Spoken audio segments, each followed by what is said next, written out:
Sugar Skull, a Dia de Muertos musical adventure, is a production that's using traditional Mexican music and dance to spell out the importance of the holiday. It's this Saturday at 11 at the Des Moines Civic Center, and Valeria Escibes and Juliana Schleme are joining us today to talk about the show. Thank you so much for being here with us. I know that you've done a lot of work to get ready for this show, so tell me a little bit about what the show's about and what people are going to see when they come out and see it.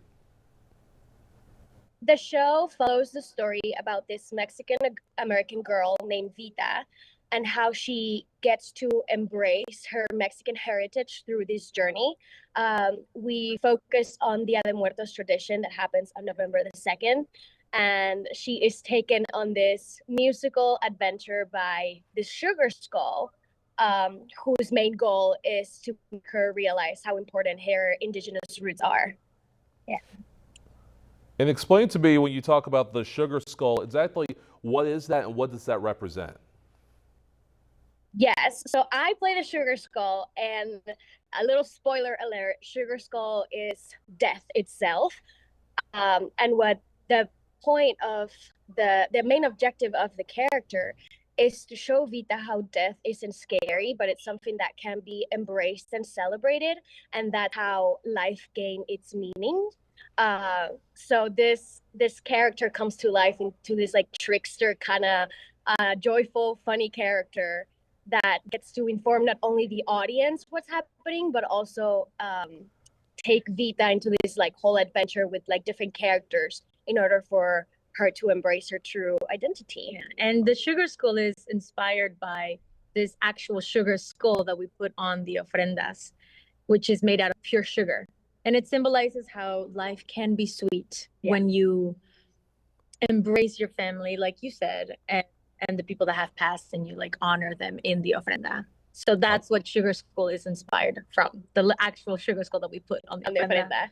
I love that. And that's such a great way of really teaching people what this day is about. And what else will people notice when it comes to these characters and the ability to relate to them, and maybe just realize that, hey, that's what they're going through, that's part of what my story is as well.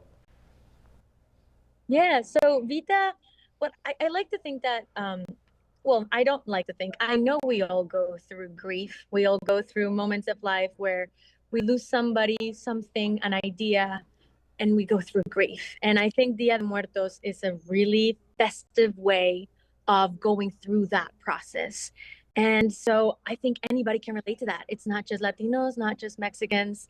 And we've had a lot of kids that come up to us and they're like, oh, I want to like remember my family. Like can we do this? And of course they can. Of course you can. Even if you're not Latino, even if you're not Mexican, you can make an ofrenda. And if your family member likes something very specific, if they like anime, if they like chocolate, then that's what you put on the ofrenda. And that's how you remember them. Yeah. So it's for everybody. We like to say that grief is universal. So it's nice that this tool that you can find in Mexican culture is also universal.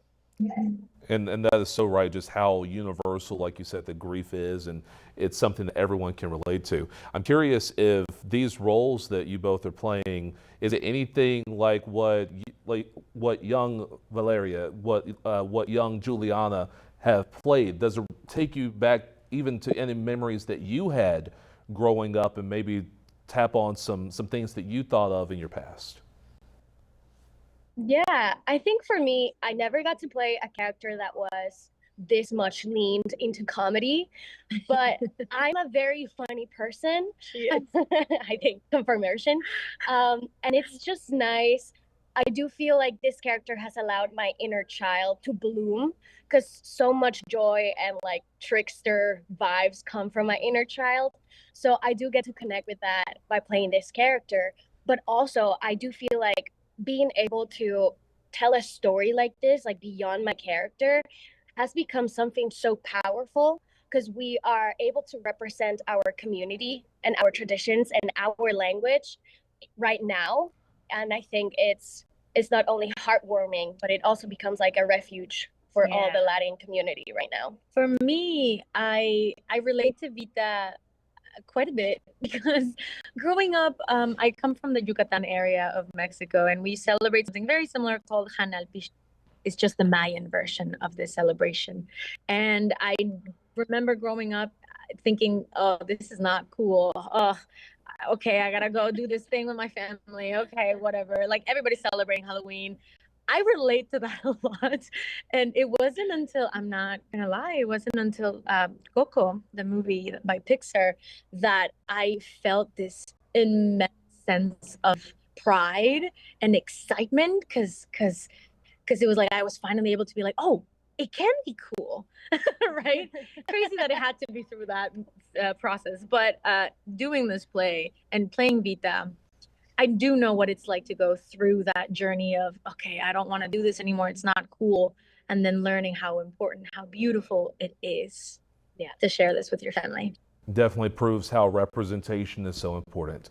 All right, thank you both so much for joining us. Of course, you'll be able to go see the show this Saturday at 11 over at the Civic Center. Thank you both.